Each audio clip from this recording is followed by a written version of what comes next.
నమస్తే, welcome to కెరటం news. Operation Kagar పేరుతో కేంద్ర ప్రభుత్వం ఛత్తీస్గఢ్, ఆంధ్ర, ఒరిస్సా బోర్డర్ల నుండి అడవులను జల్లెడ పడుతోంది. ఈ ముఖ్యంగా కర్రెగుట్టలో ఉన్నటువంటి అనేక మంది మావోయిస్టులను ఏరివేసే కార్యక్రమంలో భాగంగా ప్రత్యేక బలగాల్ని ఏ జల్లెడ పడుతూ అట్లాగే అనేక మంది మావోయిస్టులను అంతమొందిస్తూ ఉంది. ఈ నేపథ్యంలో పచ్చని అడవుల్లో నెత్తురు చిమ్ముతోంది.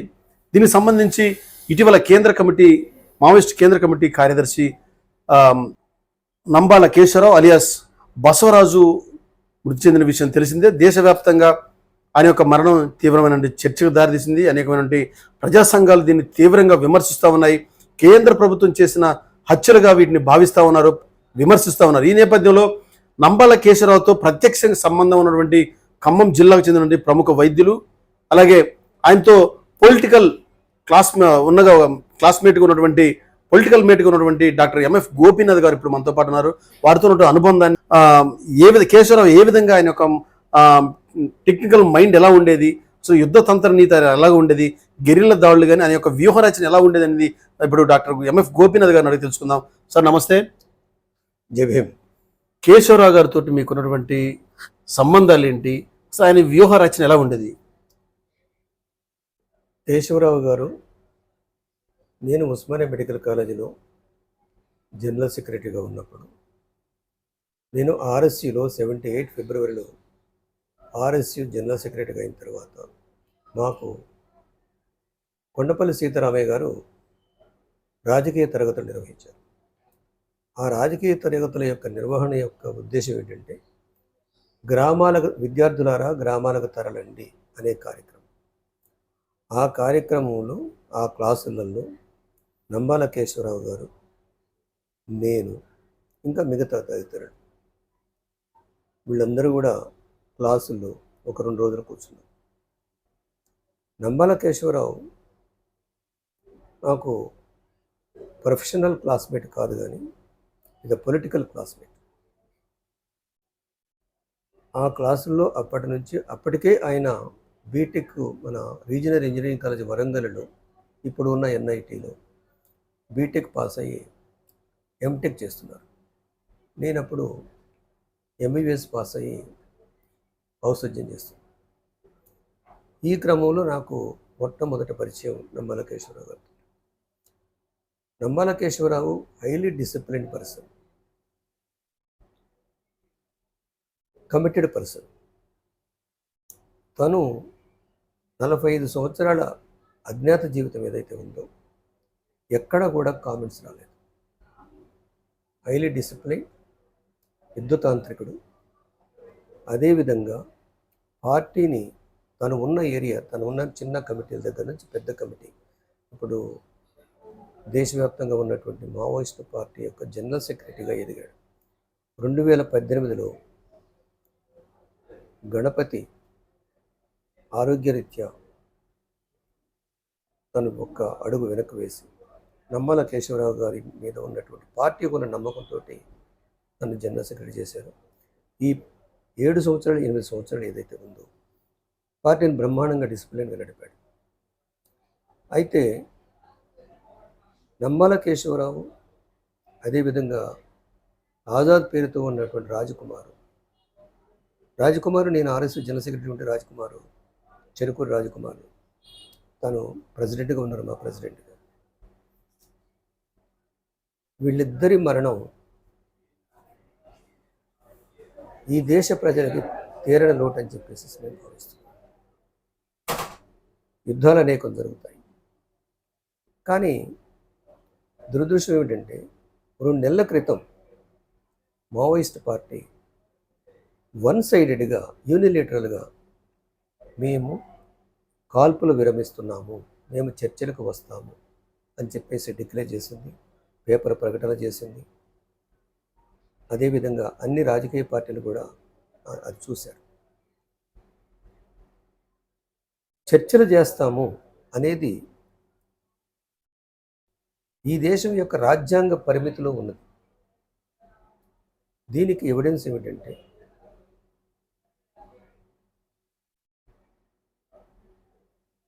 1986 ఆ ప్రాంతంలో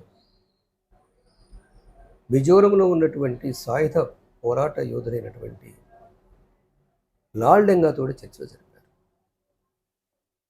అదేవిధంగా నాగా నేషనల్ కౌన్సిల్ అనేటువంటి నాగాల్యాండ్లో వాళ్ళు ప్రత్యేకమైనటువంటి కాన్స్టిట్యూషన్ రాసుకున్నారు. ఒక ప్రత్యేకమైనటువంటి జెండా, జాతీయ జెండాని కూడా వాళ్ళు నిర్మించుకున్నారు, వాళ్ళు రూపకల్పన చేసుకున్నారు. వాళ్ళతోటి కూడా అప్పుడున్న కాంగ్రెస్ ప్రభుత్వం చర్చలు చేసింది. 2015 వరకు కూడా మోడీ గారు కూడా చర్చలు జరుపుతున్నారు. అదేవిధంగా United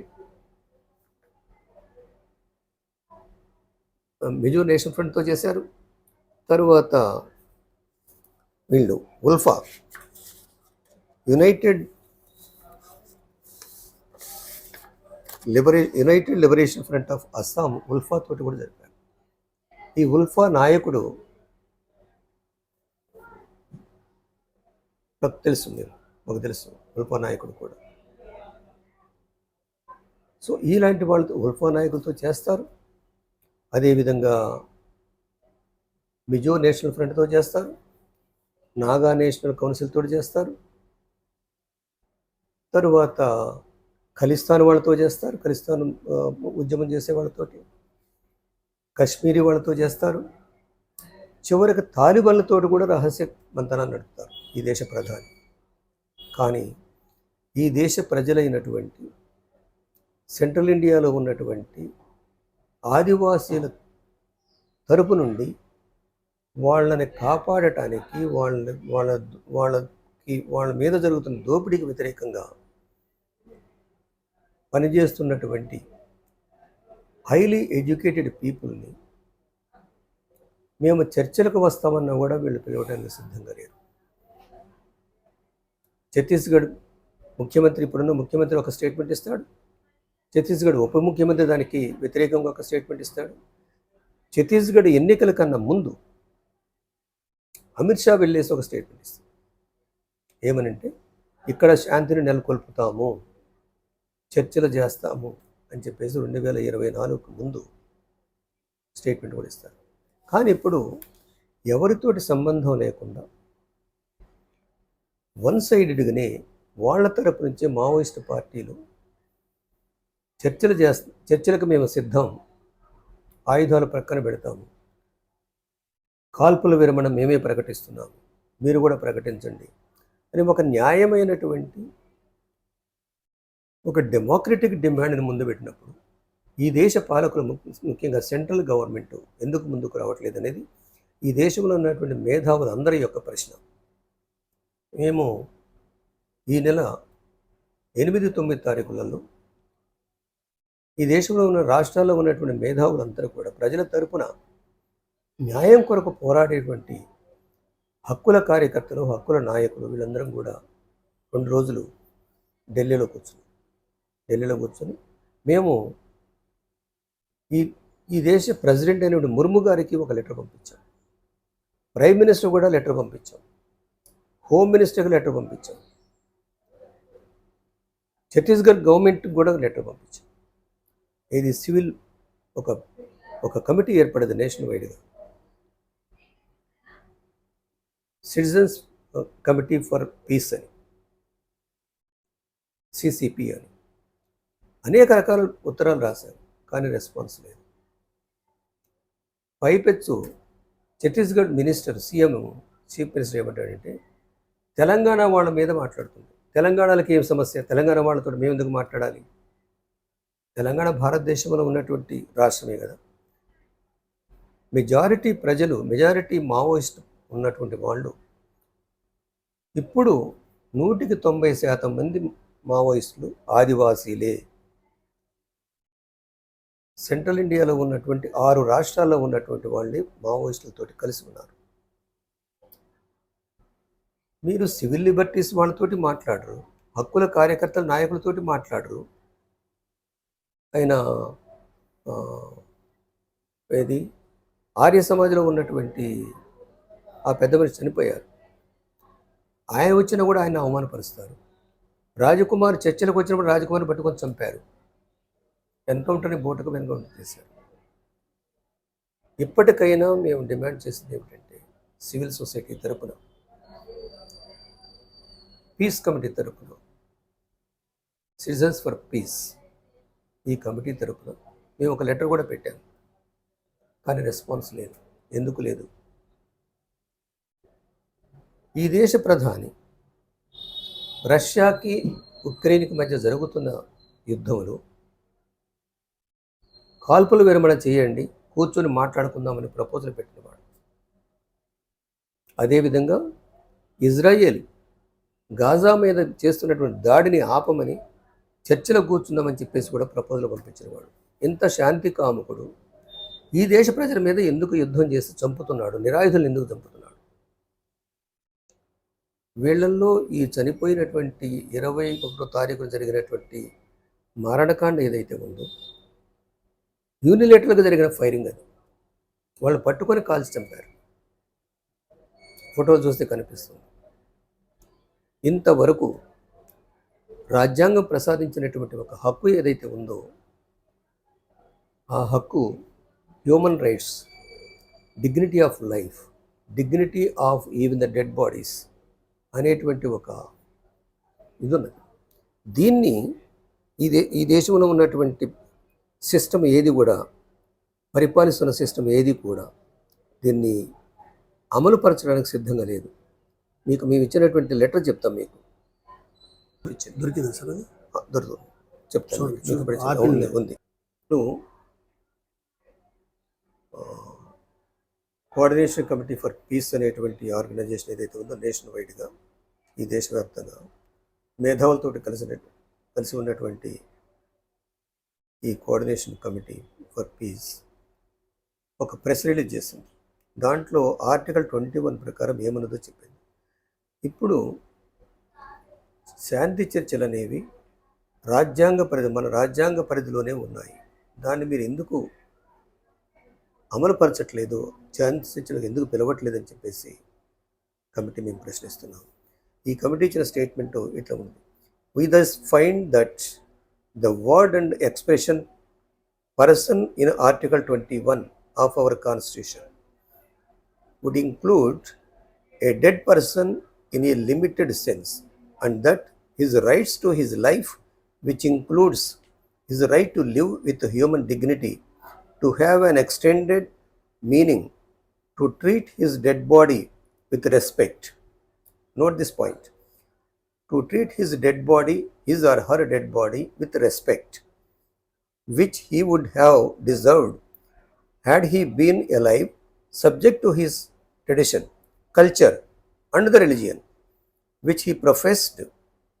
And the state means the government, must respect a dead person by allowing the body of that dead person to be treated with dignity, the preservation of the dead body, and its disposal in accordance with human dignity. ఇది constitution article 21లో ఉన్నటువంటి పేరా. ఈరోజు ఛత్తీస్గఢ్లో ఉన్నటువంటి ఈ 5 మావోయిస్టుల యొక్క dead బాడీస్కి వీళ్ళు ఏం చేస్తున్నారు? 2021వ తారీఖు, ఈ నెల 21వ తారీఖు, ఇప్పుడు 26, ఈ 6 రోజులు బట్టి వాటిని ప్రిజర్వ్ చేయమని చెప్పేసి కాన్స్టిట్యూషన్ చెప్పింది. ప్రిజర్వ్ చేయటం అంటే కనీసం ఒక ఐసు గడ్డలైనా ఆ బాడీ మీద పెట్టాలి. కానీ అది మురిగిపోయేటట్టు చూస్తున్నారు. ఇది ఒక మానవత్వం ఉన్నటువంటి ఎవ్వడు కూడా, నరరూప రాక్షసుడు కూడా ఈ పని చేయలేడు. మనం దారిలో పోతున్నప్పుడు కారు కింద కానీ ఎక్కడైనా కూడా ఒక కుక్క పిల్ల చనిపోయినా కూడా అయ్యో పాపం అంటాం.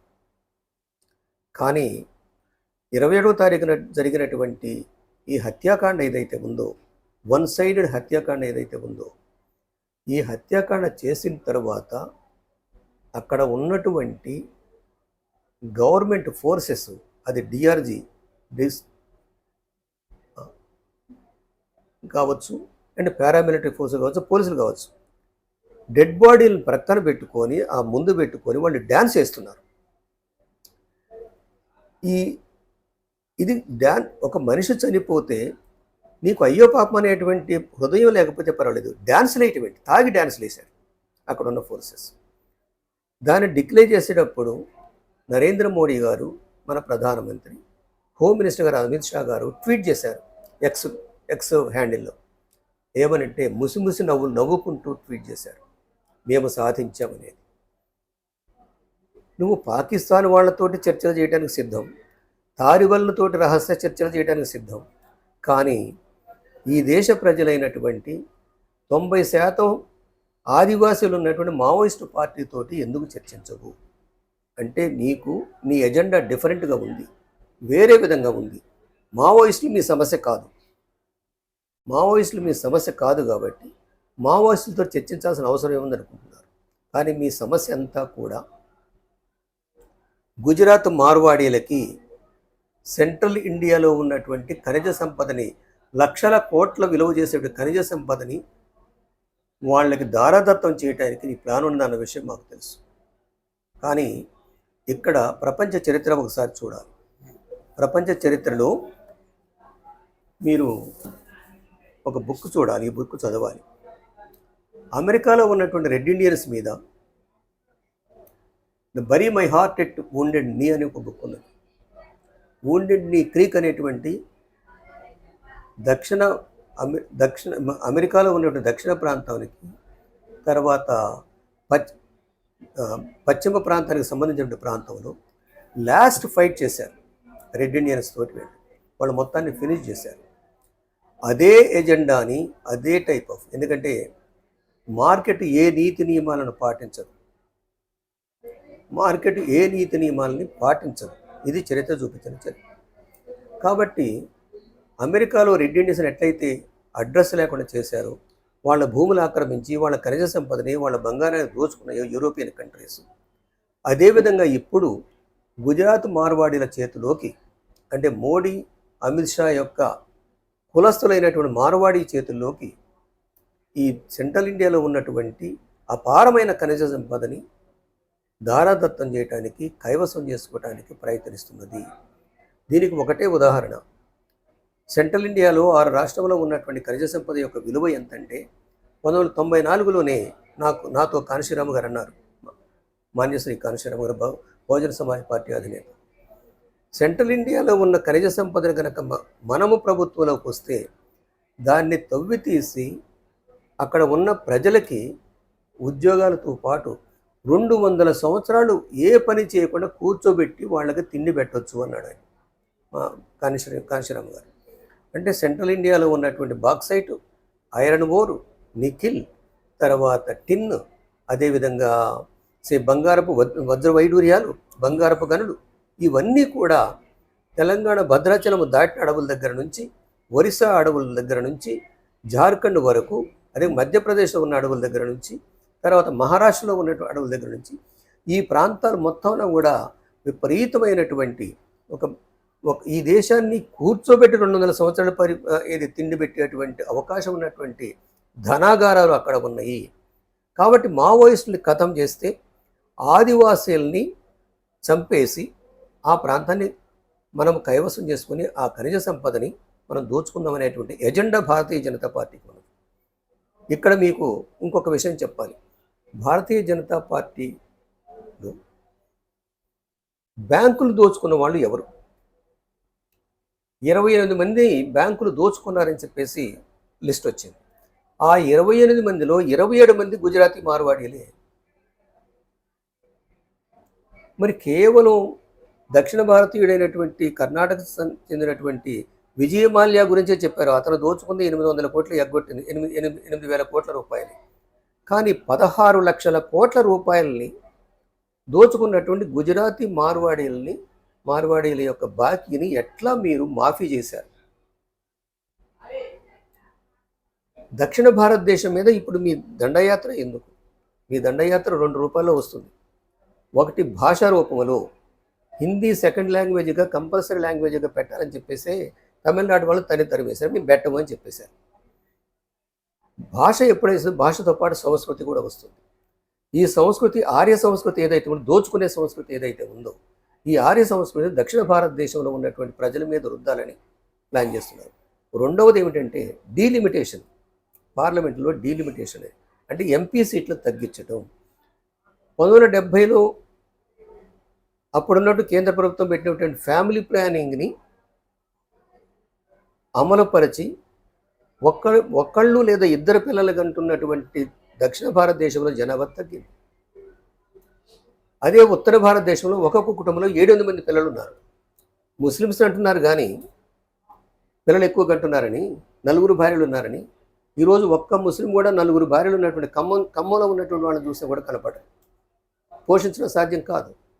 కానీ నార్త్ ఇండియాలో ఒక్కొక్క ఇంట్లో 7-8 మంది ఉన్నారు. మరి వీళ్ళ సంగతి ఏమిటి? ఆ విధంగా పాపులేషన్ పెంచుకొని, జనాభాని పెంచుకొని 800 సీట్లకి పార్లమెంట్లో సీటింగ్ అరేంజ్మెంట్ చేసి, ఆ సీట్లలో దక్షిణ భారతదేశంలో కేవలం 238 మందికి సీట్లు వచ్చేటట్టు, ఇక్కడ సీట్లు తగ్గించేటట్టు, ఉత్తర భారతదేశంలో సీట్లు పెంచేటట్టు మీరు ప్లాన్ చేశారన్న విషయం ప్రపంచానికి తెలుసు, దక్షిణ భారతదేశం బాగా తెలుసు. కానీ ఇప్పుడు దక్షిణ భారతదేశంలో ఉన్నటువంటి రాజకీయ పార్టీలు ఏఐడిఎంకే, డిఎంకే, అదేవిధంగా వీసీకే పార్టీలు దాన్ని నిర్బంధంగా ఖండిస్తున్నాయి. కానీ దక్షిణ భారతదేశంలో ఉన్నటువంటి ఆంధ్రప్రదేశ్లో ఉన్నటువంటి కూటమి పాలన ఏం చెప్తుంది? ఒకప్పుడు చేగువేరా బనియన్లు వేసుకొని తిరిగినటువంటి డిప్యూటీ చీఫ్ మినిస్టరు ఇప్పుడు చెడ్డీ గ్యాంగ్ తోటి చెట్టపట్టాలు వేసుకొని తిరుగుతున్నాడు.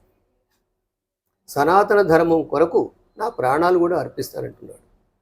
సనాతన ధర్మం అంటే ఏంటి? పవన్ కళ్యాణ్, నీకు సనాతన ధర్మం అంటే ఏబిసిడి తెలుసా? సనాతన ధర్మం అంటే నువ్వు శూద్రుడిగా పొలంలో పనిచేసి బ్రాహ్మణ వైశ్య క్షత్రియులకు సేవ చేయటం. నీకు అధికారం ఎట్లా వస్తుంది? నీకు అసలు ఇది అంబేద్కర్ పెట్టిన భిక్ష కాదా నీకు? పూలే పెట్టిన భిక్ష కాదా నీకు? కాబట్టి పిచ్చివాగుడు బంద్ చేయి. అదేవిధంగా ఇక్కడ తెలంగాణలో బీజేపీ ఎంపీ అయినటువంటి కేంద్ర మంత్రివర్గంలో ఉన్నటువంటి మంత్రి బండి సంజయ్ ఏమన్నాడు? మావోయిస్టులు చంపేస్తాం. అరే, మీకు అసలు చరిత్ర తెలుసా? ఈ దేశ చరిత్ర 65,000 సంవత్సరాల చరిత్ర. ఈ 65,000 సంవత్సరాల చరిత్ర 2000 శతాబ్దం వరకు బ్రహ్మాండంగా ఉంది. కానీ ఎప్పుడైతే ఆర్యులు ఈ దేశం మీద దండయాత్ర చేశారో, సింధు నాగరికతను ధ్వంసం చేశారు, ఆ నాగరికత ధ్వంసమైన తర్వాత ఇప్పుడు మీరు దక్షిణ భారతదేశం దండయాత్ర చూస్తారు. చర్చలు చేయమంటే భయం ఎందుకురా మీకు? చర్చలు చేయండి. మీరు ఏ కండిషన్ పెడతారో చెప్పండి. దానికి ఫండమెంటల్గా చర్చలు చేయడానికి సీజ్ ఫైర్ అనేది, కాల్పుల విరమణ అనేది ఫండమెంటల్ రైట్. నువ్వు రష్యా ఉక్రెయిన్ మీద చర్చలు చేస్తానంటావు, ఇజ్రాయిల్ గాజాలో చర్చలు చేస్తానంటావు, తాలిబాన్లతోటి వెళ్ళి చర్చలు చేస్తావు, పాకిస్తాన్తో చర్చలేమో మోడీ మొట్టికాయలు వేసేవరకు ఆపుతావు. కానీ ఇక్కడ ఈ దేశస్థులైనటువంటి ఆదివాసీలు, అమాయకపు ఆదివాసీలు మా భూమిని గుంజుకోవద్దు, మా గుడిసెలను కోల్చొద్దు, మా ప్రాణాలను తీయొద్దని చెప్పేసి మొరబెట్టుకుంటే వినవేమి? మణిపాల్లో చేసింది అదే కదా. నువ్వు మణిపాల్లో ఉన్నటువంటి మెయితీ కుక్కీల మధ్య తగాదు పెట్టింది మీ పార్టీయే కదా. కాబట్టి దీన్ని అర్థం చేసుకోవాలి. నేను ప్రజలకు అప్పీల్ చేసేది ఏమిటంటే, వీఆర్ ఫర్ పీస్. మేము ఒక 5-6 పీస్ కమిటీల మెంబర్స్ ఉన్నాం నేషనల్ వైడ్గా, దేశవ్యాప్తంగా. మేము డిమాండ్ చేస్తున్నాం, ప్రెస్కి రిలీజ్ చేశాము. నువ్వు బోడోల్యాండ్ వాళ్ళతోటి, ఉల్ఫా వాళ్ళతోటి, నాగాడు వాళ్ళతోటి, మిజోరం తోటి ఎట్లా చర్చలు చేశావో అదేవిధంగా మావోయిస్టులతో చర్చలు చేయి. మావోయిస్టులతో చర్చలు చేయాలంటే మొదటి కాల్పుల విరమణ అవసరం. మావోయిస్టుల తరపున ఎవరు చర్చలకు వస్తారనేది వాళ్ళు నిర్ణయించుకుంటారు, మీరు నిర్ణయించుకోండి. ఆయుధాలు ప్రక్కన పెట్టి వస్తేనే చర్చలు అంటున్నారు మీరు. అసలు ఆయుధాలు ప్రక్కన పెట్టిన తర్వాత, ఆయుధాలు సరెండర్ చేసిన తర్వాత చర్చలు ఎందుకు రా మీరు? ఇది ఒక మెంటల్ కేసులా కనిపిస్తున్నారు మీరు. బండి సంజయ్ చర్చలు చేయము, చంపేస్తాం. చంపేసి ఏమి సాధిస్తాం? అసలు అంబేద్కర్ ఇచ్చినటువంటి రిజర్వేషన్ లేకపోతే, బీసీ రిజర్వేషన్ లేకపోతే నువ్వు శూద్రుడుగా అసలు నీకు టెంపుల్కే ఎంట్రీ ఉండదు. వెంకటేశ్వర స్వామి టెంపుల్లోకి నువ్వు గర్భగుడిలోకి పోతావు. నీకెందుకు సనాతన ధర్మం? సనాతన ధర్మం అంటే అణిచివేత. సనాతన ధర్మం అంటే ఆడవాళ్ళు చదవకూడదు. సనాతన ధర్మం అంటే శూద్రుడు ఆస్తి కలిగి ఉండొద్దు, శూద్రుడు చదవద్దు, శూద్రుడు సేవ చేయటమే ఆర్యధర్మం. అదే సనాతన ధర్మం, అదే మనువాదం. నువ్వు మనువాదాన్ని కనుక పూజించేటట్టయితే మొట్టమొదట నువ్వు నువ్వు ఎంపీ సీట్లకు మీరు రిజైన్ చేయండి. ఇది ఇప్పుడున్నటువంటి పరిస్థితి. ఇంతమందిని చంపుకొని ఏం చరిత్ర సృష్టిస్తారు? సంజీవ్ భట్ని జైల్లో పెట్టావు. 2002లో నువ్వు చేసిన మానవ హననానికి సాక్ష్యంగా నిలబడేటువంటి సంజీవ్ భట్ని అన్యాయంగా జైల్లో పెట్టావు. కర్కరేని చంపారు మీరు. ఈ దేశంలో ఇంకొక వాస్తవం కూడా చెప్తాను మీకు. ఈ దేశంలో జరిగిన ప్రతి బాంబు దాడి వెనక మీరే ఉన్నారు. కల్బుర్గిని చంపింది మీరే, గౌరీ లంకేష్ని చంపింది మీరే, పనసారిని చంపింది మీరే, దబోల్కర్ని చంపింది మీరే. మీరు చంపటానికే మీ చరిత్రే హింస. అసలు ఏమి చేయనటువంటి గాంధీని చంపారు కదా మీరు, గాడ్సే వారసులారా. గాంధీ ఏం చేశాడు మీకు? ఇక్కడ గాంధీ పాకిస్తాన్కి సపోర్ట్ చేశారంటారు. గాంధీ పాకిస్తాన్కి ఎక్కడ సపోర్ట్ చేశాడు? అసలు పాకిస్తాన్ ఏర్పడటానికి ప్రధాన కారకుడు మీరు సావర్కర్ కాదా? ద్విజాతి సిద్ధాంతం 1920లో తీసుకొచ్చిన సావర్కర్ కాదా? దాని 1939లో గోల్వాల్కర్ దాన్ని సపోర్ట్ చేయలేదా? మీరు హిట్లర్ ముసోలితో టాక్స్ నడపలేదా? మీ సంఘం దాన్ని ఏమంటారు, హిందూ మహాసభ ముంజే వెళ్ళి ముసోలినితో కలిశాడా లేదా? చూడండి 1931లో చరిత్ర ఏముందో. మీరు అబద్ధాల ప్రచారం చేయటంలో అగ్రగణ్యులు. ఆ అబద్ధాల ప్రచారం మీరు ముసోలిని హిట్లర్ దగ్గర నేర్చుకున్నారు. హిట్లర్ని పొగిడింది మీరు. ప్రపంచమంతా హిట్లర్ని తెగనాడుతుంటే హిట్లర్ని పొగిడింది మీ సంస్థ, ఆర్ఎస్ఎస్ సంస్థ. ముసోలిని పొగిడింది ఆర్ఎస్ఎస్ సంస్థ. 60 లక్షల మంది ఇజ్రాయేల్ని చంపినప్పుడు మనం కూడా అదే విధంగా చేయాలి. ఇక్కడ మీ ఎజెండా ఏమిటంటే ఈ దేశాన్ని దోచుకోవడం. కానీ మేము ఈ ల్యాండ్ మాది, ఈ భూమి మాది, మేము మూలవాసులు. కాబట్టి మేము చెప్పదలుచుకుంది ఏమిటంటే చర్చలు జరపండి, ఎప్పటికైనా మించింది లేదు. కేశవరావు నా పొలిటికల్ క్లాస్మేట్, రాజ్కుమార్ ఆజాద్ నా పొలిటికల్ క్లాస్మేట్. వీళ్ళిద్దరి మరణాలు నన్ను ఎంత కుంగదీసాయో మీకు తెలియదు. కాబట్టి ఇప్పటికైనా మారణ హోమాన్ని ఆపండి. మెజారిటీ ఇండియన్స్ శాంతిని కోరుకుంటున్నారు. ఈ దేశ మూలవాసులు శాంతిని కోరుకుంటున్నారు. ఈ దేశ మూలవాసులు డిగ్నిటీని కోరుకుంటున్నారు. మీరు ధర్మం అని చెప్తారు కదరా, మీ ధర్మం ఏం బోధిస్తుంది? చనిపోయిన వ్యక్తిని వాళ్ళ ఆచారం ప్రకారం, వాళ్ళ మతాచారం ప్రకారం, వాళ్ళ కల్చర్ ప్రకారం వాళ్ళకి ఆ బాడీని గౌరవంగా అందించాలి. కానీ ఇది ఫస్ట్ టైం ఇండియన్ హిస్టరీలో శవాలను కూడా కుళ్ళబెట్టి ఆనందించేటువంటి ఒక వికృతమైనటువంటి సంతోషాన్ని పొందుతుంది మీరు ఎవరైతే ఉన్నారో.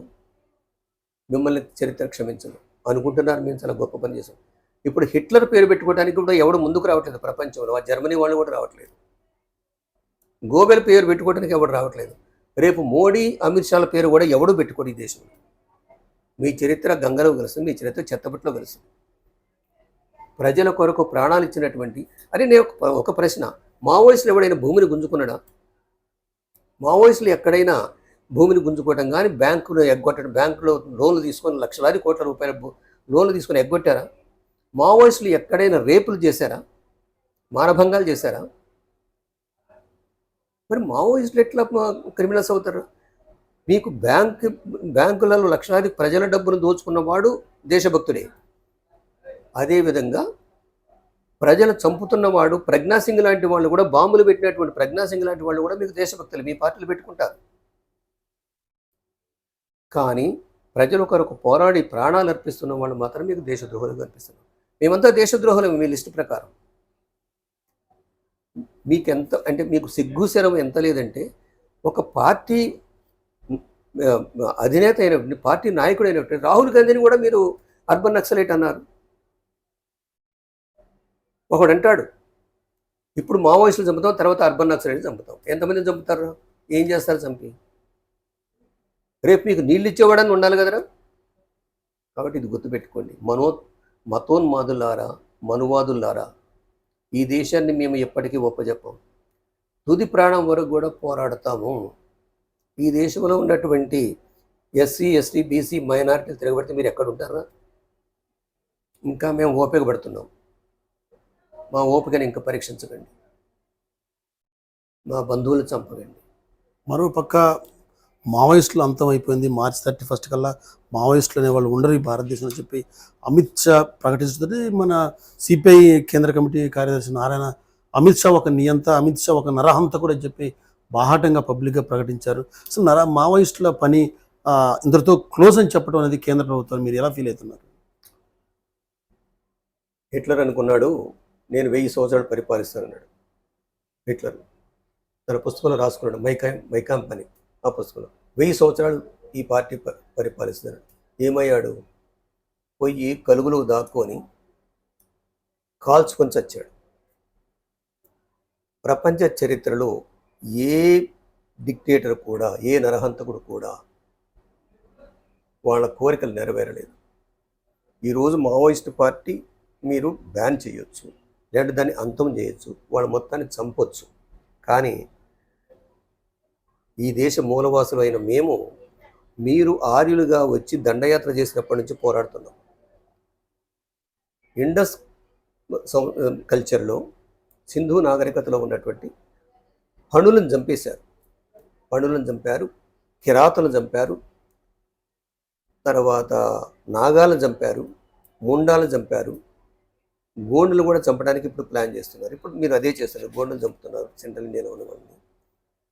నాగా, నిషాద, పణ, అదేవిధంగా కిరాత ట్రైబ్స్ ఏవైతే ఉన్నాయో వాళ్ళ డిఎన్ఏ మాలో ఉంది. మీ డిఎన్ఏ వేరు. మీరు స్టెప్ మైదానం నుంచి వచ్చారు, మీ తాత ముత్తాతలు. ఈ దేశంలో మా తాత ముత్తాతలు, మా అమ్మమ్మ నానమ్మల సమాధులు ఉన్నాయి. ఆ రోజు రెడ్ ఇండియన్స్ అడిగిన ప్రశ్నే నేను అడుగుతున్నా. ఇక్కడ నుంచి మేము వెళ్ళాం.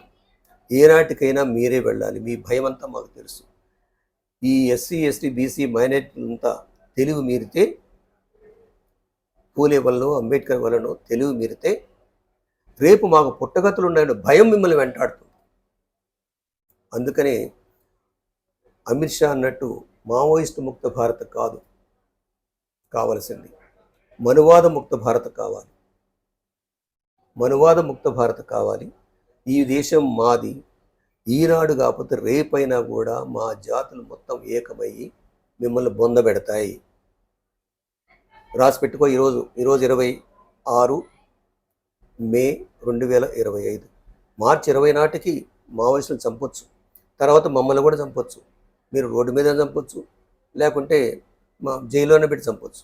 ఏది జరిగినా కూడా చరిత్ర ఎప్పుడు కూడా దుర్మార్గులను క్షమించదు.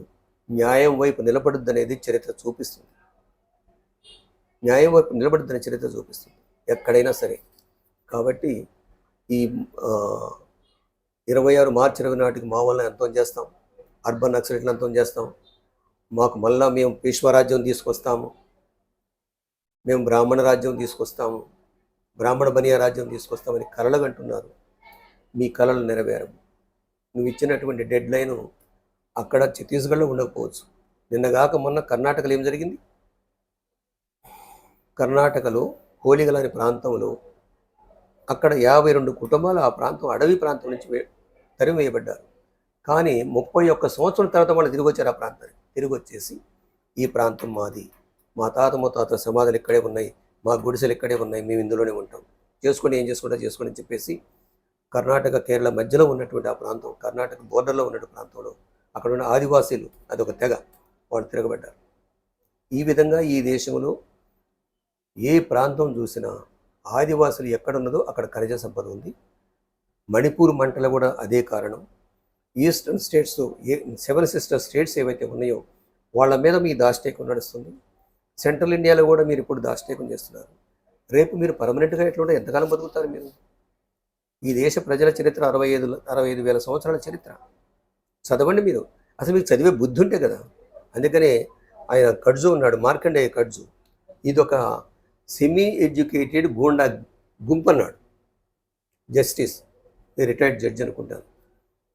కాబట్టి మీరు దీన్ని ఆలోచించండి. ఇప్పటికైనా మించింది లేదు. We're are requesting you as a citizens of this country, because you are in the government. We're all requesting you to stop firing, call for peace talks. ఇది కోఆర్డినేషన్ కమిటీ ఫర్ పీస్ తరపున నేను మెంబర్గా దాని తరపున నేను demand చేస్తున్నాను. President of ఇండియాకి letters పెట్టాము, ప్రెస్కి ఇచ్చాము, హోమ్ మినిస్టర్కి ఇచ్చాము, ప్రైమ్ మినిస్టర్కి ఇచ్చాము, ఛత్తీస్గఢ్ మినిస్టర్ కూడా ఇచ్చాము. కానీ మీరు కదలట్లేదు. మీకు కావాల్సింది ఆ ఖనిజం. మీ దృష్టి అంతా కూడా ఖనిజ సంపద మీద ఉంది, ప్రజల మీద లేదు. ఛత్తీస్గఢ్లో శాంతిని స్థాపిస్తామనేది కాదు. ఛత్తీస్గఢ్లో ఉన్నటువంటి, మధ్యప్రదేశ్లో ఉన్నటువంటి, అక్కడ ఉన్నటువంటి అన్ని తెగల్ని, ఆదివాసీ తెగల మొత్తాన్ని మీరు అక్కడ నుంచి ధ్వంసం చేసి, వాళ్ళని చంపేసి, అక్కడ నుంచి తరిమేసి, ఆ గుట్టల్ని, ఆ ఖనిజ సంపదని స్వాధీనం చేసుకున్నారంటే ప్లాన్లో మీరున్నారన్న విషయం ప్రపంచానికి తెలుసు, మాకు తెలుసు, మీకు తెలుసు, మాకందరికన్నా కూడా మీకు ఎక్కువ తెలుసు. కాబట్టి నీకు చేతనైతే స్విస్ బ్యాంకులో ఉన్నటువంటి కోట్లాది, లక్షలాది కోట్ల రూపాయలు తీసుకొచ్చేసి 15 లక్షలు ఒక బ్యాంకులో వేస్తానన్నావు కదా, చేసావా? నువ్వు వాడిన అబద్ధాలు, ఇది ఇండియా వెలిగిపోతుందన్నావు కదా, ఇండియా నాశనం అవుతుందని తెలుస్తుంది కదా రికార్డు. మానవ అభివృద్ధి సూచికలు ప్రధానంగా 3 ఉన్నాయి. మానవాభివృద్ధి సూచికలలో ఇండియా ఎక్కడుంది?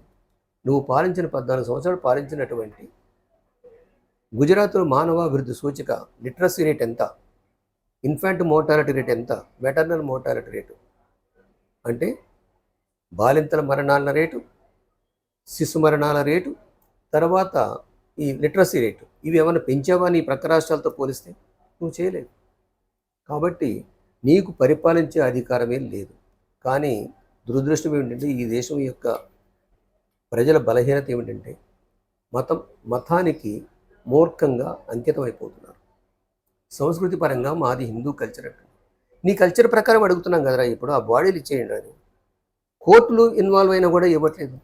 బాడీలు కొళ్ళబెట్టేసి దాని ముందు డ్యాన్సులు ఇస్తున్నారు మీరు. ఇది దుర్మార్గం, ఇది నరహంతకులు చేసే పని. కనీసం హిట్లర్ కూడా చేయలేదు ఆ పని, మీరు చేస్తున్నారు. మీ చరిత్ర ఒక గబ్బు పెట్టిన చరిత్రగా రికార్డ్ అవుతుంది, రాస్తారు చరిత్రకారులు తప్పకుండా. కాబట్టి భారతదేశంలో బీజేపీ ఖచ్చితంగా ఏదైతే ఏజెన్సీ చట్టాల్లో ఉన్నటువంటి వాటిని లొంగ తీసుకుని మావోయిస్టులను అంతం చేయడంతో పాటు ఏజెన్సీలో ఉండే కోట్లాది, లక్షల కోట్లాది సంపదని, ప్రజా సంపదని, సహజ వనరులంతా కూడా కార్పొరేటర్ శక్తులకు కూడబెట్టేందుకు, కట్టబెట్టేందుకే ఖచ్చితంగా ఈ ఆపరేషన్ కగార్ పేరుతోటి ఒక ద్వంద్వ నీతిని అమలు చేస్తూ ఉంది. మావోయిస్టుల మృతదేహాలను అప్పచెప్పడం కూడా చాలా నేరపూరితంగా, కుట్రపూరితంగా వ్యవహరిస్తూ ఉంది.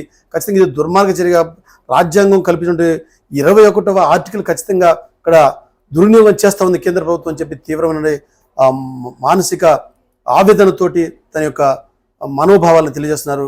వీడియో జర్నలిస్ట్ జాన్తో వనం నాగయ్య, కెరటం న్యూస్, ఖమ్మం.